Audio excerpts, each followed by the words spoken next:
Hi hello, இன்றைக்கி என்ன வீடியோன்னு பார்த்தீங்கன்னா முள்ளங்கி ஹார்வெஸ்டிங்.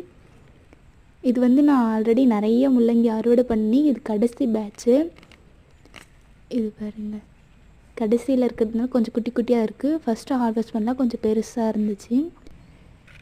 நான் வந்து விதை எக்ஸ்பைரி டேட் ஆகிடுச்சு, வருமா வராதான்னு ரெண்டு விதையாக ஊறினேன், அதனால 2 இருக்குது. இது வந்து இந்த ரோ, அதுக்கு அந்தாண்ட ரோ, அதுக்கு அந்தாண்ட ரோ அப்படின்னு 3 ரோவில் போட்டேன். எல்லாமே ஹார்வெஸ்ட் பண்ணிட்டோம். இது மிச்சம் இருக்கிறது இன்னும் கொஞ்சம் தான். இந்த பாருங்கள், இன்னும் கொஞ்சம் பெருசாக தெரியுது. கொஞ்சம் பிடுங்க கஷ்டமாக இருக்குது இப்போ மழை போட்டதால்.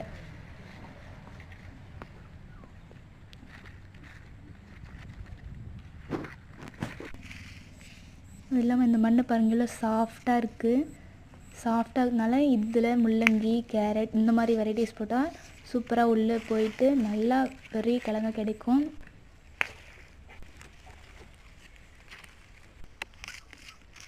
இது பாருங்கள், இலை எல்லாமே கொட்டிடுச்சு, வெறும் முள்ளங்கி மட்டும் இருக்குது. அது மட்டும் பிச்சுக்கலாம் அப்படி.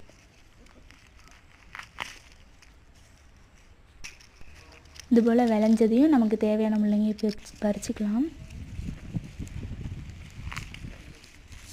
இது பாருங்களேன் எப்படி வெடிச்சிருச்சுன்னு, ரொம்ப விளைஞ்சிடுச்சு.